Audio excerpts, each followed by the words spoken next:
Good evening friends. आज जो हमारा टॉपिक है वो है 10 फैक्ट्स या फिर 10 फैक्ट्स, मतलब frequently asked questions about total knee replacement. ये एक तरीके के फैक्ट्स भी हैं और ये बहुत कॉमन क्वेश्चंस हैं हमारे पेशेंट्स के, जो हमारे पास ओपीडी में आके पूछते हैं।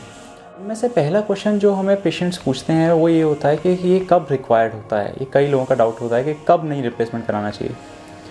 तो नी रिप्लेसमेंट कोई ऐसी चीज़ नहीं है जिसको हम बोल सकें कि ये जो लोगों को गलतफहमी होती है कि 60 पे ही कराना चाहिए, 65 पे ही कराना चाहिए, या 70 पे कराना चाहिए, या 50 पे नहीं कराना चाहिए।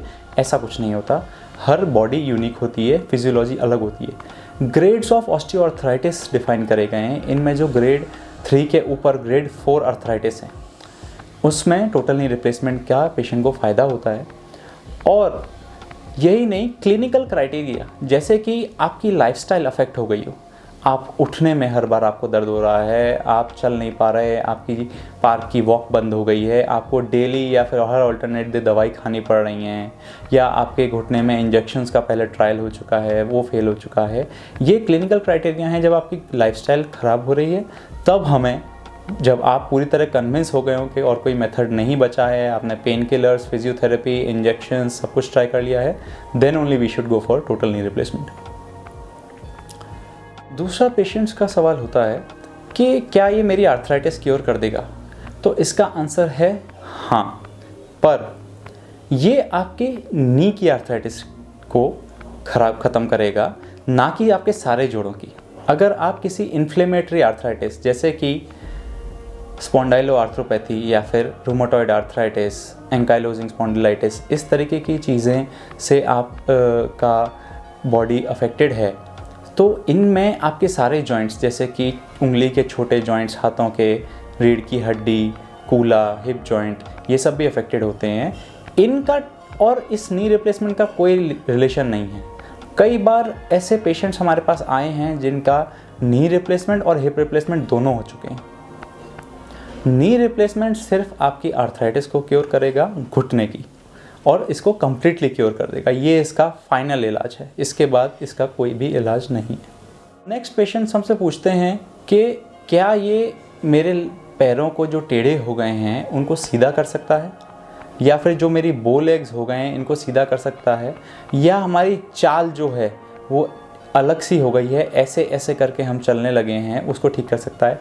तो इसका जवाब है हाँ, बिल्कुल ठीक कर सकता है, क्योंकि ये जो आपका चेंज आया है ये एक्चुअली आपकी मैकेनिकल एक्सेस, मतलब कि आपका वेट किस तरीके से नीचे जा रहा है उसकी वजह से गड़बड़ होते हैं, जैसे कि जीनु वारम या वालगम, जिसमें कि घुटना अंदर हो या बाहर हो, या बोइंग हो गई हो या नॉकनी हो गया है आपको, तो उसको हम करेक्ट करते हैं, तभी आपकी मैकेनिकल एक्सेस करेक्ट होती है और पेन रिलीफ आता है। इससे आपके स्पाइन में दर्द भी ज़्यादा बढ़ सकता है अगर ये ज़्यादा टाइम तक हमने करेक्ट नहीं करी और अनकरेक्टेड छोड़ दी, क्योंकि नॉर्मल चलने के लिए स्पाइन, हिप्स, नी और एंकल, इन सब जगह पे अगर कोई भी तकलीफ होगी तो चलने में प्रॉब्लम आएगी, क्योंकि ये मेन ऑर्गन्स हैं या जॉइंट्स हैं जो वेट ट्रांसमिशन में हेल्प करते हैं हमारे। अब एक सवाल आता है बहुत कॉमनली पूछा जाने वाला कि doctor what is the best implant, सबसे अच्छी क्वालिटी का इम्प्लांट क्या है, या इम्प्लांट क्या होता है। तो इसमें हम जो खराब घिसा हुआ पोर्शन होता है, ऊपर वाली हड्डी फीमर और नीचे वाली हड्डी टिबिया, और यहाँ तक कि जो ढकनी होती है या फिर उसको हम पटेला बोलते हैं, ऊपर वाली घुटने के सामने की हड्डी, उसका भी अगर घिसा हुआ पार्ट है तो इस घिसे हुए पार्ट को चेंज करके उसको मेटल के पार्ट्स और हाईली क्रॉस लिंक्ड पॉलीइथिलीन, आप समझें कि एक प्लास्टिक जो कम से कम बहुत 20-25 साल लाइफ लास्ट कर सकता है, उससे रिप्लेस किया जाता है, और इनको हम अंदर बोन से चिपकाते हैं सीमेंट की मदद से। ये कई कंपनियां बनाती हैं और काफ़ी अच्छी इसमें रिसर्च हो चुकी है, और 20 से 25 साल 30 साल तक इनको कुछ भी खराबी नहीं होती है।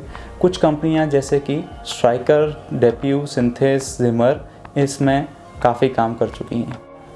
एक पेशेंट्स का हमेशा हमारे पास सवाल रहता है कि how painful is the procedure, क्योंकि ये बहुत बड़ा, जैसे कि मेजर सर्जरी पहले मानी जाती थी, इसमें बहुत दर्द होता था, लोग 10-10, 15-15 दिन जब तक टाँके नहीं करते थे, जब तक बेड पे ही निकालते थे, चिल्लाते रहते थे दर्द में। पर अब पूरा ही सिनेरियो बदल चुका है। पेन मैनेजमेंट अब इतना ज़्यादा अच्छा है हमारा, और जो टेक्निक है वो इतनी मिनिमली इन्वेजिव है, मतलब कि बहुत कम ही इंसिजन में हम पूरा काम कर देते हैं, बहुत जल्दी कर देते हैं कि हम आपको ऑपरेशन के 5 से 6 घंटे के अंदर ही चला देते हैं वॉकर की मदद से।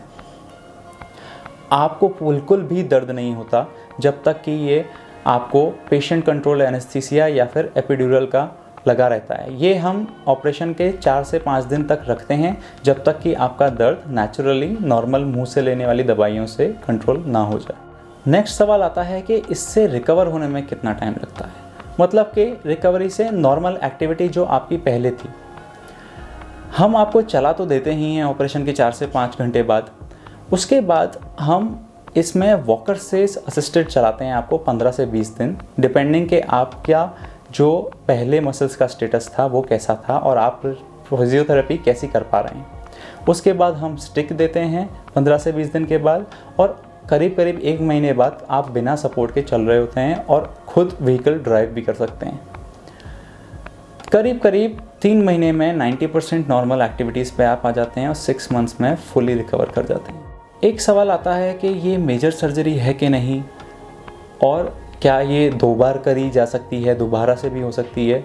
तो हाँ, ये मेजर सर्जरी बिल्कुल है, क्योंकि जॉइंट पूरा बदला जा रहा है, पर एनेस्थीसिया की टेक्निक्स, सर्जरी की टेक्निक्स, नए इम्प्लांट्स की वजह से ये सर्जरी पेशेंट्स के लिए सेफ़ और सिंपल है। ये सर्जरी पर अब रिविजन्स भी बहुत आने लगे हैं, क्योंकि इस सर्जरी को चालू हुए करीब 20-25 साल से भी ज़्यादा हो चुके हैं। तो अब जो उनके बीच का पॉलीएथिलीन होता है वो किसी में घिस जाता है, या फिर पुरानी टेक्निक्स के इम्प्लांट और सीमेंट जो कि कम काम करते थे वो लूज़ हो जाते हैं, तो उसमें सेकंड स्टेज या फिर रिवीजन, टोटल नी रिप्लेसमेंट भी आ सकता है। अब एक सवाल आता है कि किन को नी रिप्लेसमेंट नहीं कराना चाहिए। ये बड़ा ही अजीब और बहुत इम्पॉर्टेंट सवाल है। क्यों इम्पॉर्टेंट है? क्योंकि सही डायग्नोसिस और सही ट्रीटमेंट पेशेंट को वापस चलाएगा। पेशेंट हमारे पास ये एक्सपेक्टेशन लेके आता है, कभी कभी ना चलता हुआ पेशेंट 2 महीने से नहीं चले, कि ये एकदम चलते चालू हो जाएंगे, इनके घुटनों में दर्द है। हम जब उनको हमारे क्लिनिक में एग्जामिन करते हैं तो कई बार हमें न्यूरोलॉजिकल प्रॉब्लम, मतलब कि स्पाइन की प्रॉब्लम, नर्व से रिलेटेड प्रॉब्लम या फिर मसल्स की प्रॉब्लम, ऐसी प्रॉब्लम्स हमें मिलती हैं जिसका हमें और डायग्नोसिस बनानी पड़ती है, जैसे कि हमें MRI, CT scans, x-ray spine के कराने पड़ते हैं, क्योंकि हम नी रिप्लेसमेंट में सिर्फ जॉइंट बदल रहे हैं। आपकी मसल्स, नर्व्स और उस जॉइंट को चलाने की ताकत सब कुछ सेम है। तो अगर मान लीजिए आपकी स्पाइन में कोई नस दब रही है जो पैरों को ताकत देती है, उसको ठीक करे बिना इस पे हम आगे काम कर भी देंगे तो वो सक्सेसफुल नहीं होगा। तो ये पेशेंट की डायग्नोसिस बहुत इंपॉर्टेंट है।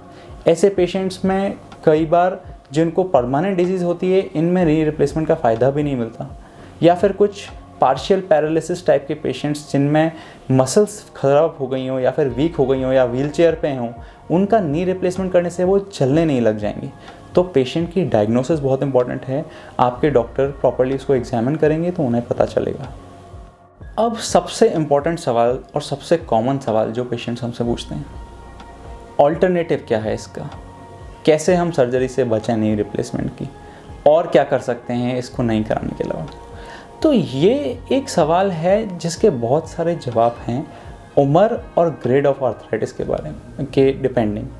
अगर आप यंग हैं और आपकी एक्सिस खाली ख़राब हो गई है, मतलब पैर थोड़े अंदर की तरफ मुड़ने लगे हैं पर आपका कार्टिलेज अच्छा है, जैसे कि कई बार हमारे पास 40 से 45 साल के पेशेंट्स में होता है, तो उसमें हम बिल्कुल भी नी जॉइंट को हाथ नहीं लगाते। सिर्फ अंदर अगर मेनिस्कस या जो गद्दी होती है वो फटी होती है तो उसको रिपेयर करने की कोशिश करते हैं और सिर्फ एक्सिस को ठीक कर देते हैं, मतलब आपका वेट सही एंगल पर पड़े, जैसे कि घुटने के अंदर का और बाहर का भाग इक्वली वेट ले पाए।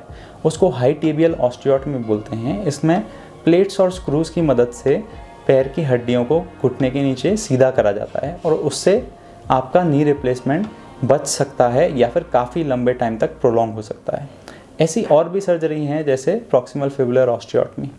कई मेडिसिन्स भी हैं जो हम इनमें देते हैं, जो आजकल घुटने के जो अंदर के कार्टिलेज होता है उसको बनाने में, उसकी हेल्थ बनाने में सफल रहती हैं। कुछ इंजेक्शंस भी हम कई बार घुटनों में लगाते हैं जो सही स्टेज पे पेशेंट्स आएँ तो उनमें कुछ समय के लिए काम करते हैं, कुछ हेल्प भी करते हैं। फिजियोथेरेपी का भी बहुत रोल है इसमें। सेडेंटरी लाइफस्टाइल की वजह से हमारे लिगामेंट्स लैक्स हो जाते हैं और एक साइड की हड्डी घिसने लग जाती है। आपकी अच्छी क्वाड्रिसेप्स और हैमस्ट्रिंग्स की मदद से जो आपकी घुटने में अच्छा बैलेंस बना रहता है और उनके अंदर का जो घिसाव है वो कम रहता है। तो ये कुछ चीज़ें हैं जो हम अगर ध्यान रखें तो हम अवॉइड कर सकते हैं, अर्ली डायग्नोसिस कर सकते हैं। आप बहुत डिले ना करें आपके ऑर्थोपेडिक डॉक्टर को दिखाने में, जबकि आपके रिप्लेसमेंट की नौबत आ जाए। तो इन चीज़ों से, proper time exercise, proper treatment से we can actually save a total knee replacement. तो फ्रेंड्स, ये थे 10 फैक्ट्स नी रिप्लेसमेंट के बारे में। अगर आपको कोई प्रॉब्लम है या फिर इससे कोई रिलेटेड डाउट्स हैं तो आप नीचे दिए गए नंबर पर संपर्क कर सकते हैं। हमारी टीम आपकी पूरी सहायता करेगी। Thank you.